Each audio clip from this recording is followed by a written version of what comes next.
Hello everyone, Jonette Hoskins here, holistic health and wellness coach, and today we are going to be talking a little bit more about the love and attraction. Okay, so we're going to talk about more about love and attraction. So today we're going to be covering, are you in a toxic relationship and are you a jealous lover is what we're going to be talking about today in this segment. So I am getting all this information from my amazing ebook that you guys can purchase if you would like. So I will put the information on where you can purchase this in the comment section above or the description section, depending on if you're watching this on Facebook or on YouTube. So if you're watching this on Facebook, it's going to be in the description above. If you are watching this on YouTube, it's going to be in the description below. So you guys can go ahead and purchase this. You don't have to print it out. You can keep it on your computer if you like. I just have it printed out so that I can show people the actual ebook, how long it is. It's a really good quality ebook. So let's go ahead and get into this. If you have any questions or comments at any time, please put them in the comment section. I love comments. I love questions. If you guys try any of this stuff and it works for you, go ahead and let us know. If it doesn't work for you, you can let us know that too. All this stuff are just suggestions. I'm not saying this is absolutely going to work for you. Everyone's relationships is different and are different, but these are just some really nice guidelines that you guys could actually maybe find some new tips from and maybe find some information from that you may not have already known. So let's go ahead and get into, are you in a toxic relationship? So the most significant thing that we should do in any relationship, right, is to have honesty and to gain trust with the partner. Now, the partner does not have to be a boyfriend, girlfriend. The partner can be just a friend, right? Yes and yes. All right, so, but if the relationship is a toxic relationship, you might want to find the best solution that works for both partners and be honest while doing so. And this also can fit for just friends. So I have had friendships that were toxic friendships, okay? I didn't realize they were toxic at the time until I learned all this really cool stuff I'm going to talk to you guys about today and what's in this ebook. Once I learned that stuff, that's when I realized it was actually a toxic relationship. So it was either that I had to work on it or end it, okay? So, all right. So the first thing that you need to decide if a relationship is toxic and suffering is it because of your own issues and including your behaviors, okay? Because people do change, so our emotions change, and we get to a point of no return sometimes. So sometimes we completely change and we're a whole new person, and there's no way to turn back, okay?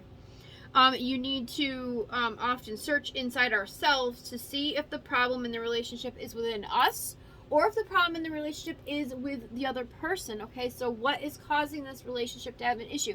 This, again, does not have to just be a boyfriend and girlfriend, a husband and wife. This could be just friend relationship as well, okay? So it doesn't have to be a romantic relationship. So relationships are based on trust and understanding one another. Yes and yes, correct? If you do not have trust and understanding, more than likely, your relationship will turn into a toxic relationship, all right?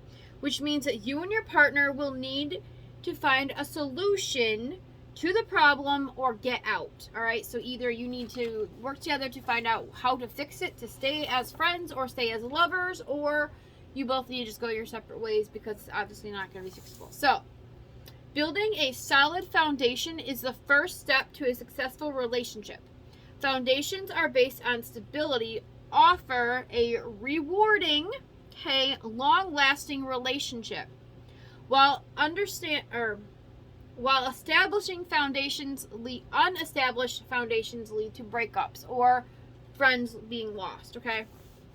So I'm not going to go through everything in this book. If you guys want more information, you guys, like I said, can always get this book. So many persons will begin a relationships and they have been in their with their mate for some time, may find that neither party is compatible, okay? So you guys could actually when you first get together, you guys could be great, everything could be amazing, and then after time you could find out you're both kind of changing, and because you're changing, you're falling apart, okay? So you may not be compatible anymore.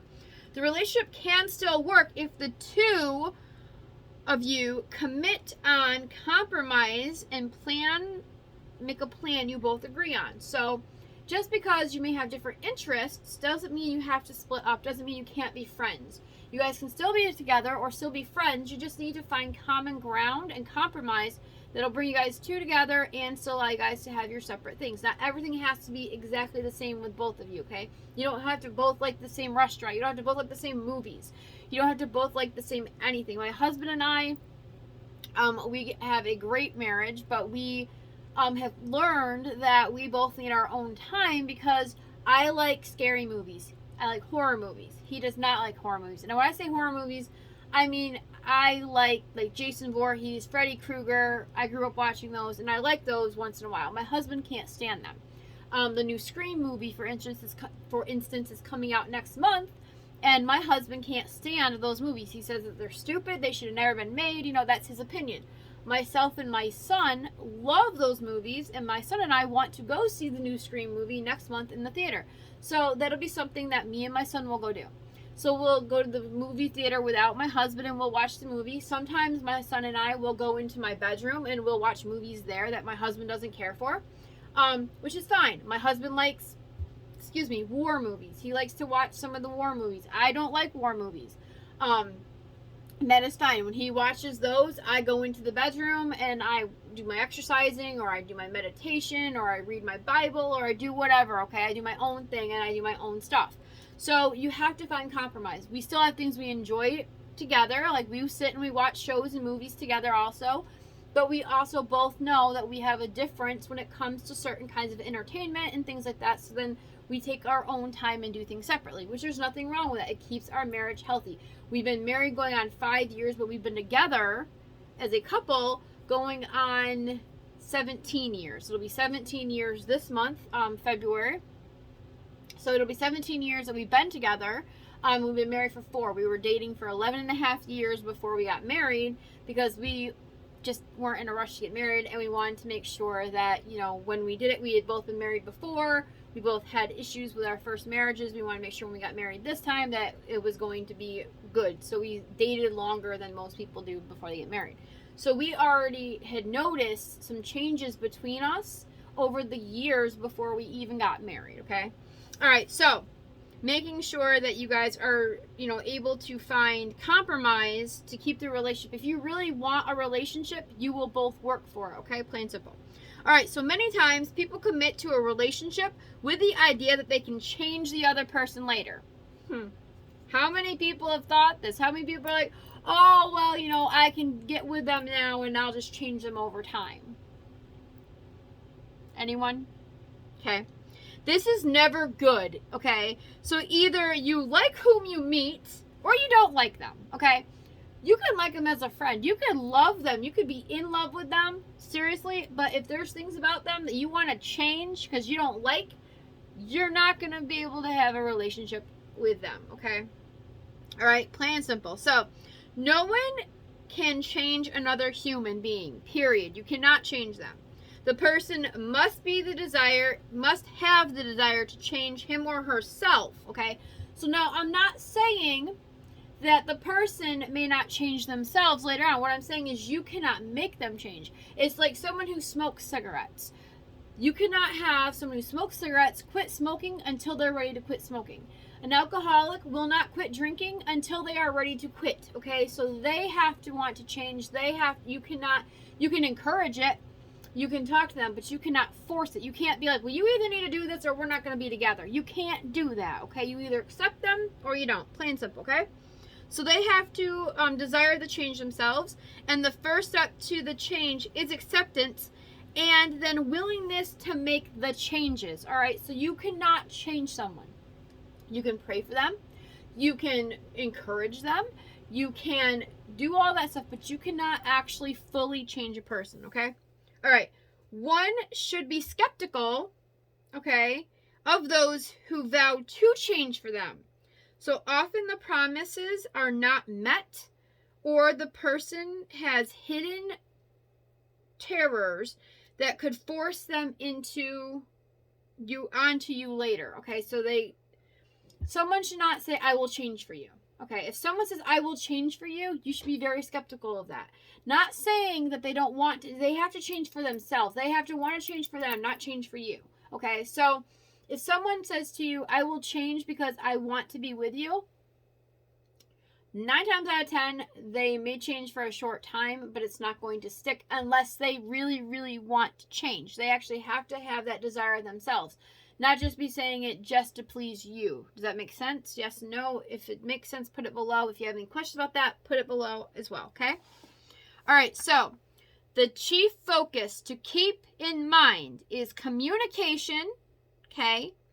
Spending quality time, staying focused, and laying a good foundation for your relationship, okay? Keep it honest and learn to trust one another with unselfish motives. This is the key to the best relationship, okay? There's no magic fix to it. There's no magic mix to it, okay? It is just communication, spending quality time together, staying focused, laying a good foundation for the relationship, and being honest, okay? And learning to trust one another, all right? Plain and simple. Easy peasy. So, two people working together without selfishness can often build a relationship on solid grounds and often endure enough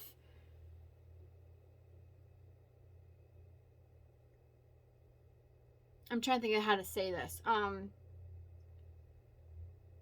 You can endure enough of the bad and the good to make it worth it, okay? So not all relationships are always going to be perfect, okay? There's going to be problems sometimes. I'm not saying the problems are going to be horrible, but you can actually get through your trials and your tribulations, and you can get through your joys and your successes together, okay? So you can do this, all right? So relationships built on solid ground rarely fall apart when troubles come their way. Thus, enhance your toxic relationship or get out, okay? One or the other, all right? Okay, so really quick, we're going to just cover a little bit about if you're a jealous lover. And the reason why we're doing this is because this falls into the toxic relationship. You could be a jealous lover. You could be jealous of, say, your boyfriend or your husband is talking to another woman and they're really good friends. You could be jealous of this, okay?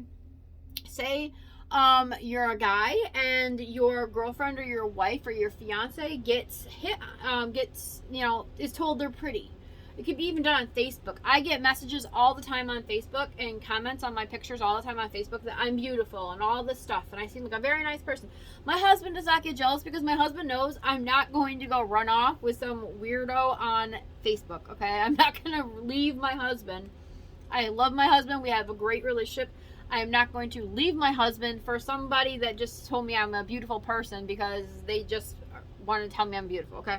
All right, so let's just remember that I'm not saying that you are a jealous lover. The question is, are you a jealous lover? Is that part of why your relationship is becoming toxic? Maybe you can't really handle your significant other having a friend of the opposite sex. Or maybe you have some issues with the green-eyed monster, right? About other things with your spouse. So, what do you do when the little green-eyed monster, as so often called, right, of jealousy, bites you? Okay? It can happen to the best couples no matter what stage in the relationship. Okay? So, what do you do? Think about it. Put it below if you want. If you don't want to put it below, just think about it. Write it down. What do you do when the green-eyed jealousy monster comes around? Like, what is your actual reaction? So, here are some ways to handle jealousy. Now, I did not just tell you everything in here. There was a bunch of stuff I'm skipping, okay? Here are some ways to handle jealousy when that little green-eyed monster comes and bites you in the hiney. Here's some ways. Okay, so number 1, isolate the cause of the jealousy. You may think that jealousy is caused by your partner looking sexy or by a certain person at work. But that isn't the real cause, okay? This is just the symptom, all right? Try to understand that the real cause is so that you can then work on finding the solution. So maybe the real cause is if maybe your husband, your wife, your girlfriend, your boyfriend, your fiance is dressed very nice. This doesn't matter if it's a guy or a girl. Maybe they're just dressed really, really good. And maybe if it's a female and they're dressed really nice, guys are staring. Or maybe a guy comes up and compliments her. Now, the opposite can happen. Say that your man is all dressed up, okay, and looking good, and you've got girls staring at him. or you have women making compliments at him, okay? That can bite you in the butt with the green-eyed jealousy monster. Seriously, it's happened to me. It's happened to, you know, I've had moments where I felt like I wanted to knock a girl's block off over my husband because, you know, I think my husband is handsome and hot and all that stuff. I love him, all that things. And there was a time, okay, that I did have a little green-eyed monster bite me right in the butt. And I had to sit back and figure out what is causing this, okay? Because I know my husband is not going anywhere. I know he's not going to leave me. I know he's not going to run off with this lady, whatever. But it does happen, okay? So sitting down, when you have that little green monster, number one, sit down and figure out where it's coming from. It's not coming from the fact that they're dressed up and looking nice. It's coming from you because you have probably an insecurity with yourself that, well, maybe the person complimenting them treats them better than I do, or maybe the person complimenting them looks nicer than I do. You know what I'm saying? Like, that's what it is. So number two, focus on eliminating one jealousy trigger, okay? So if your thought is, well, the person that is complimenting them is prettier than me, or is, you know, nicer looking than myself, if you're a gentleman, try to eliminate that trigger. You may have a list of triggers. You may have more than one trigger. But find out, you know, maybe you're not spending enough time with them, so you think, well, maybe them getting that attention from that person is going to make them like that person more than me, okay? So, all right. You also need to realize that jealousy can be overcome very easily. So, start by focusing on an activity where you work through one of the main triggers of your jealousy and try to find the cause. Okay, so this is, again, evaluating yourself to find that cause. All right, step number 3, build up your self-esteem. 9 times out of 10, the reason why you're getting jealous, if you do get jealous, because your partner is getting looks or your partner's getting comments, is because you feel cruddy about yourself, okay? Your own self-esteem generally needs some TLC is the reason why you feel it, because you feel you're not good enough for them, or you don't look as good to them as the other person does. You know what I mean? You're not worthy to them, like they're better than you. You don't deserve them. You treat them badly, things like that, okay? All right? So, most of the jealousy situations are caused by the jealous lover feeling that they are not good enough for their partner, like I just said, right? Yes. So, they feel inadequate and they feel that their partner would leave them for someone else if given half a chance. So, one key thing to work on to build up your self-esteem. All right. So, that was everything we were going to cover today. If you guys have any questions, if you guys like this information, go ahead and put it below. Again, if you would like to get the ebook, the link to the ebook is in the description of this video. You guys can go ahead, click on that, go ahead and buy it, and you will get it emailed to you. Okay, you'll get an email sent to you that will have the download for the ebook. Like I said, I'm not going through every single thing, just bits and pieces. Our next video, we are going to be talking about chapter 2, which is getting your try this again. You are getting cheated on, okay? So this is the one we're going to talk about in our next video is you are getting cheated on, all right? So you guys may be mind blown by this. You may not be. We don't know. We'll find out when you watch the next video. So I will see you guys in the next video. Take care of yourselves. Holistic love to all of you. Bye, guys.